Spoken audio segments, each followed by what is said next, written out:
And that's the reason I'm still single and still looking for my one and only. I did have a child. I have a son who's in his 30s. We don't talk much because, well, that story is probably one for another time. I was dating around after I got divorced. This gal up north, when I was visiting my brother, I fell in love with her right away. When I saw her on the dance floor, I said, wow, I love that woman, right? I haven't even met her. So I went and asked her to dance, and I was head over heels. She's 7 years older than me, and she was beautiful. Most beautiful woman I'd ever seen. I asked her to come down and visit me at my place. She did. She came down and visited me. We'd only known each other a month, maybe two. Came down and she stayed for a week. The first night we went out to dinner, went dancing, big time. And I drove home drunk, I'll have to say. I'm not proud of it. Made it, really. We were talking about birth control. Those days we weren't concerned about AIDS or diseases or anything. We were concerned about pregnancy, or I was anyway. She said, she's not on the pill, she said. I said, you want to stop and get the pad or whatever they call it?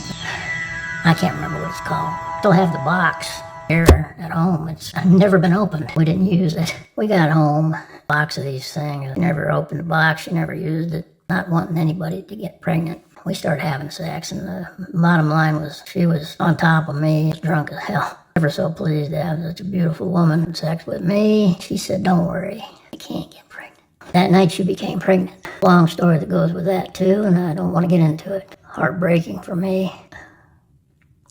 Okay, back to the story. So I dated pretty much any woman that date me, and that wasn't always a sexual thing. A lot of times it was. If that was what they wanted, I'm more than happy to. If it wasn't, that's okay too. I went out a lot. A dance club. My friend and me, we would go out to this dance club every week called the Papillons in Rovia. I was pretty promiscuous. I didn't catch anything. Might have, but I don't think I did. I don't think I got anybody pregnant. Not that anybody told me or let me know. I'm still looking for that special woman. I was in love with a gal that became pregnant and had my child.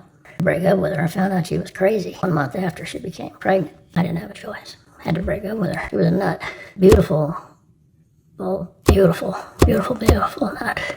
The court, an hour north of Sacramento, where I had plane service in Grass Valley. One taxi driver there. Ended up having to take a taxi home from dinner one time, when it pissed me off, and I just left. The taxi driver knew her.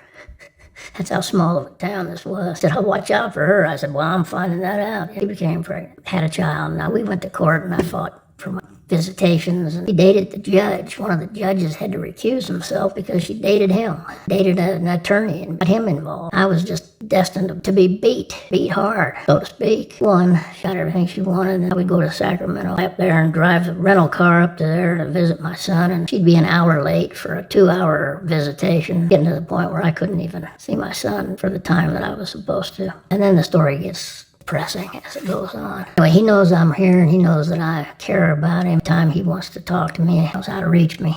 And it's sad for me, because I might not be around much longer. I've got a long time left, but I'm not going to time I count on something. Always ends up in disappointment. You know what I mean?